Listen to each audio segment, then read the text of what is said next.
नमस्कार. 2 जूनला गुरुदेव बृहस्पती 5 महिन्यांसाठी त्यांच्या उच्च राशीत म्हणजे कर्क राशीत प्रवेश करतायत.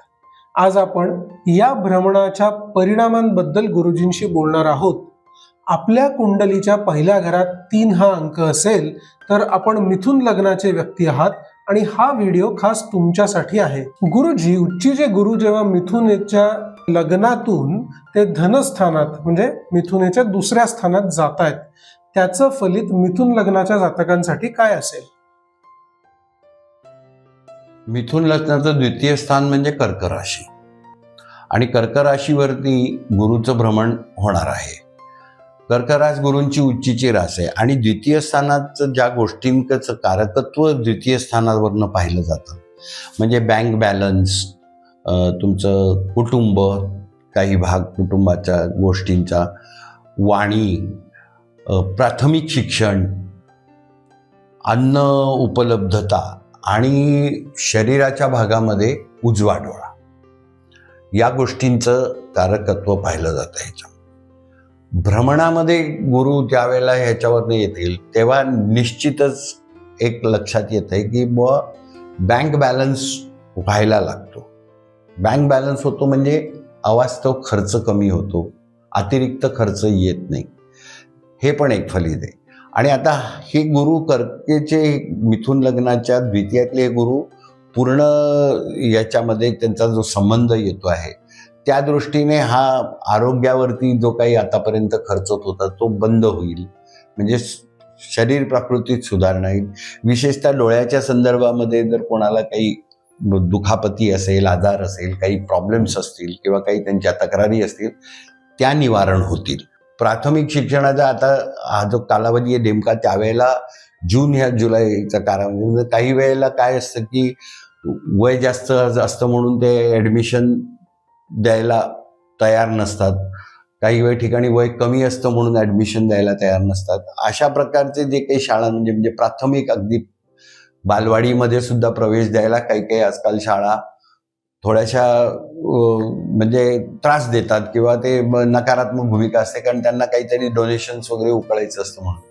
पण हे गुरुचं नेमकं 1 तारखेपासून भ्रमण आहे, 6, 16, 17 तारखेपासून शाळा सुरू होणार आहेत. तर ज्यांना या अनुषंगाने जर प्रवेश नाकारले गेलेले असतील त्यांना अचानकपणे तिथे प्रवेश मिळण्याची शक्यता आहे. आणि एकदा प्रवेश मिळाल्यानंतर तर तो लॉंग लास्टिंग असतो, त्यामुळे तो काही प्रॉब्लेम येणार नाही. हे झाले. आणि कुटुंबाच्या बाबतीमध्ये हे गुरु छान फलित देतात. मिथुन लग्नाच्या कुटुंब स्थानाचं जे काही महत्त्व आहे म्हणजे तृतीय स्थानाचं, तर तृतीयेश रवी आहे आणि जोपर्यंत हे गुरु कर्क राशीत आहेत आणि ते नंतर जोपर्यंत ते सिंह राशीत जात नाही तोपर्यंत त्या कुटुंबाची खूप प्रगती हे गुरु द्वितीय स्थानावरच्या भ्रमणाने करतील मिथुन लग्नाच्या. गुरुजी, आम्ही सर्वसाधारणतः असं ऐकत असतो की गुरुच्या वेगवेगळ्या दृष्टी आहेत, तर या कोणत्या दृष्टी आहेत नेमक्या? गुरूंच्या 3 दृष्टी आहेत. सगळ्या ग्रहांना 7वी दृष्टी ही आहेच, पण गुरूंना अतिरिक्त 2, 5वी आणि 9वी अशा 2 अतिरिक्त दृष्टी आहेत. आणि प्रथम दृष्टी ही ते ज्या स्थानावरनं भ्रमण करतात त्या स्थानावरती ते ठेवतातच. गुरुजी, 5वी अमृत दृष्टी मिथुन लग्नाच्या 6ठ स्थानावर पडते. यामुळे मिथुन लग्नाच्या जातकांना काय फरक पडेल?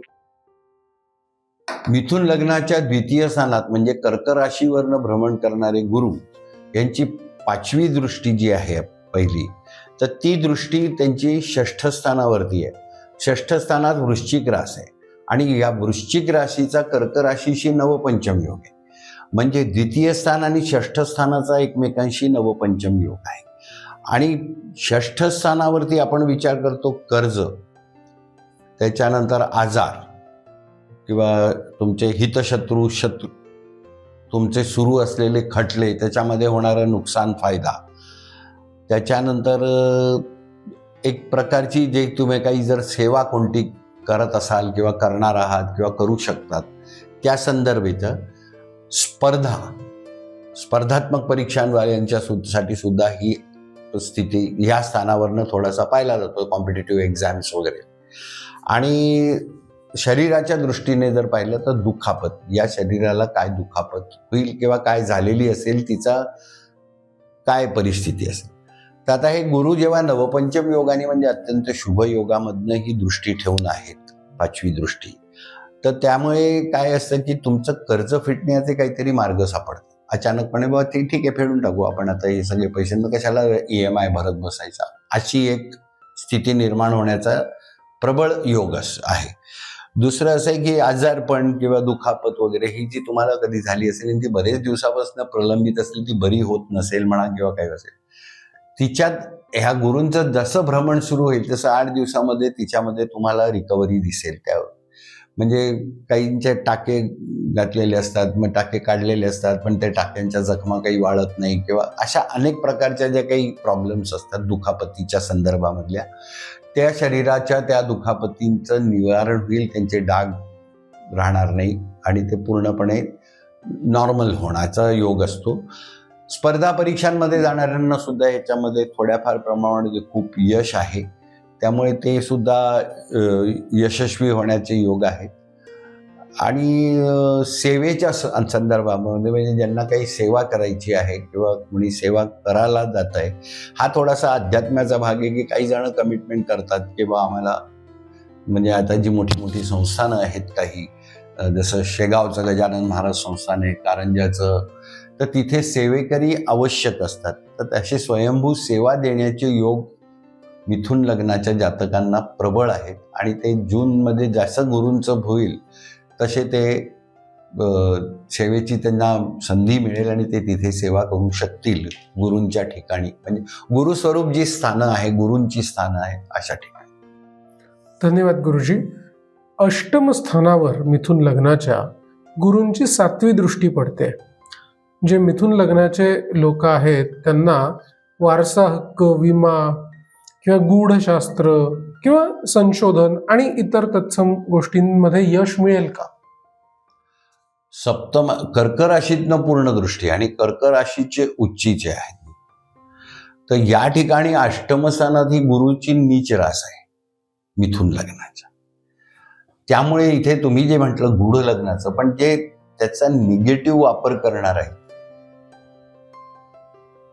त्यांना या गुरूंच्या गूढशास्त्राचा, जे एखाद्या वेळेला कोणी कोणी निगेटिव्ह वापर, वशीकरण, अमुक तमुक अशा प्रकारचे, किंवा कोणाचे टोटके करून कोणाचं जारण मारण्याचे, तसा प्रगल्भता फार थोडी राहिलेली आहे ह्याच्यामध्ये जगामध्ये.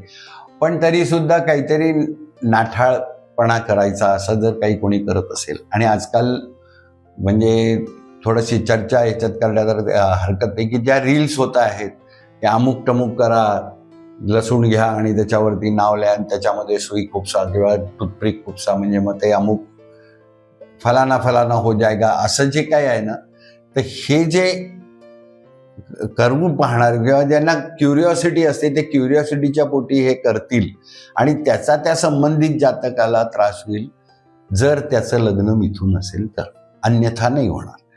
पण बहुतांशी हा प्रकार म्हणजे खूप मोठ्या प्रमाणात आपल्याला लक्षात येईल की समजत नाहीये काय झालंय, काय होतंय समजत नाही, माझी कामं होत नाहीये, माझं डोकं अचानक कामाच्या ठिकाणी जाताना डोकं दुखत आहे किंवा मला इंटरेस्ट येत नाही वगैरे, ह्या ज्या तक्रारी मिथून लग्नाचे जातक जास्त देतील, हा एक नकारात्मक प्रभाव आहे नीच राशी देतात. पण त्याच्यासोबतच सकारात्मक आणि पॉझिटिव्ह ज्याला म्हणतो अनुकूल असं हे आहे की मिथुन लग्नाच्या जातकांच्या वयोमर्यादेप्रमाणे त्यांचं क्षमता जी कदाचित त्यांना वाटत असेल की आपली कमी झालेली आहे वयोमानाप्रमाणे, ती अचानक का असेना ती वाढेल. म्हणजे ते दुपटीने काम करू शकतील, दुपटीने ते विचार करू शकतील, दुपटीने हे वाढवू शकतील. ही एक अनुकूलता आहे. द्वितीय स्थानामधनं मिथुन लग्नाच्या भ्रमण करणारे गुरु अष्टमावरती जेव्हा पूर्ण दृष्टीने पाहत असतील तेव्हा. धन्यवाद गुरुजी. दशम स्थानावर या गुरूंची 9वी दृष्टी आहे मिथुन लग्नासाठी. तर नोकरीत प्रगती किंवा पदोन्नती याच्यासाठी हा चांगला काळ असेल का? हो, दशमस्थानामध्ये मिथुन लग्नाच्या गुरूंचीच रास आहे. तिथे सध्या शनी आहे. दशमामध्ये शनीमध्ये कर्मामध्ये शनी खूप संथ गतीने चालतात आणि ज्या स्थानावरनं ते भ्रमण करतायत त्या स्थानाच्या फलिताच्या संदर्भामध्ये ते डिले करतात, विलंब लावतात. पण जशी गुरूंची कर्क राशीवरनं भ्रमण सुरू होईल तेव्हा त्यांची दशमस्थानावरती मिथुन लग्नाच्या पूर्ण दृष्टी आल्यानंतर त्यांना उत्साह निर्माण होईल आणि त्यांची कामं पटापट होतील, ते पटापट कामं करू शकतील.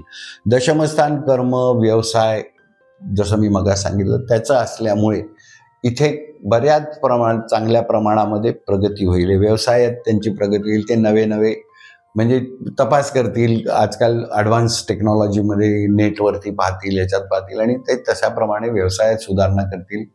तोच प्रकार शासकीय सेवा किंवा कुठेतरी खाजगी सेवेमध्ये असलेल्यांना सुद्धा त्यांच्या दिलेलं टार्गेट ते त्यांना खूप दिवस झाले पूर्ण होत नाही, ते अचानक पूर्णत्वाच्या दृष्टीने त्यांना मदत मिळेल, गुरुकृपा होईल. म्हणजे कोणीतरी त्याच्यातला सिनियर त्यांना येऊन पटकन मदत करेल की चल मी पण करू लागतो तुला, तू हे पूर्ण कर टार्गेट जे काय दिलं आहे ते. अशा प्रकारचं फल हे गुरु देत आहेत. गुरुजी, आपण ह्या सगळ्या गोष्टींबद्दल बोललो, पण हे थोडे मिथुन लग्नासाठी जनरलाइज प्रेडिक्शन्स आहेत. काही थोडी का होईना लोक असू शकतील की ज्यांना सगळेच चांगले प्रेडिक्शन्स येतील असं नाही आहे. अशा लोकांनी काय करावं? तुम्ही म्हटलात त्यांची हेल्थला सुद्धा कदाचित त्रास होऊ शकतो, त्याच्यासाठी काय करता येईल? काय, गुरु मिथुन लग्नाचे सप्तमेश मार्केश पण आहेत आणि दशमेश कारक पण आहेत. त्यामुळे कर्केला जसे गुरु जातील ज्यावेळेला, तर त्यांच्या जे काही सकारात्मक म्हणजे दशमस्थानाच्या दृष्टीनेच म्हणतोय, सप्तमस्थानाच्या दृष्टीने तर ते म्हणजे त्याचा आपण तो मुद्दा नंतर बघूया. पण दशमस्थानाच्या दृष्टीने 90% तुम्हाला सकारात्मक अनुकूल आणि याचे रिझल्ट्स मिळावे याच्यासाठी गुरूंचे संदर्भ म्हणजे ज्याला आपण म्हणतो की या मंडळींनी सातत्याने तुम्हाला 150% 1.5 टाइम्स डबल गुरुकृपा व्हावी म्हणून या मंडळींनी जे गव्हर्नमेंट सर्व्हिसमध्ये आहे त्यांनी गुरुचरित्रातला 14वा अध्याय वाचावा. अगदी 1 जूनपासून सुरुवात केली तरी चालेल. त्याच्यानंतर त्यांनी ज्यांना बुवा तिथे अडकले आहेत, ज्यांच्या नोकरीची कामं पुढे पुढे सरकत आहे, पण ते ज्याला आपण म्हणतो ना की त्या म्हणजे त्यांचं ते वाट पाहण्याची जी काही त्यांची हे आहे, माहिती आहे आपल्याला मिळणार आहे, असं आहे तसं आहे, सांगितलं आहे, कन्फर्मेशन दिलं आहे, तर त्या संदर्भामध्ये ते होत नाही आहे असं जर वाटलं तरी गुरु म्हणजे कदाचित गुरु थोडीशी ते हे करतील, म्हणजे त्याच्यामध्ये ते बळ अप्लाय होईल गुरूंचं. पण जरी काही अडचण असेल, कारण दशमावरती शनींचं भ्रमण सुरू आहे, तर यांनी सुद्धा 14वा अध्यायाबरोबर गुरूंचं म्हणजे दत्तात्रेयांचं आदी गुरु जे आहे, आदिनाथ आहेत, त्यांचं एक चमत्कारी दत्त स्तोत्र म्हणून त्याचं 11 दिवस 11 वेळा आणि नंतर रोज 1 वेळा असं पठण केल्याने ते सगळे 100% ते 150% गुरुकृपा होऊन त्यांचं सगळं त्या कर्मातलं, व्यवसायातलं, परिवारातलं, वडिलांच्या संदर्भातल्या रिलेशन्सचं हे सगळे सकारात्मक पोझिशन निर्माण होण्याची शक्यता आहे.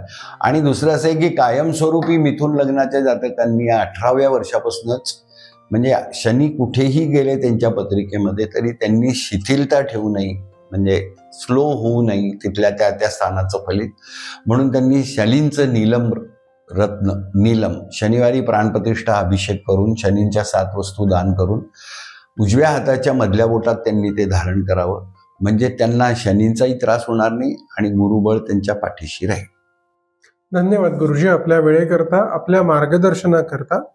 आपल्यालाही गुरुजींना काही प्रश्न विचारायचे असतील तर आपण आम्हाला व्हॉट्सॲपद्वारे कळवू शकता किंवा खालती कॉमेंट्समध्ये लिहू शकता. धन्यवाद.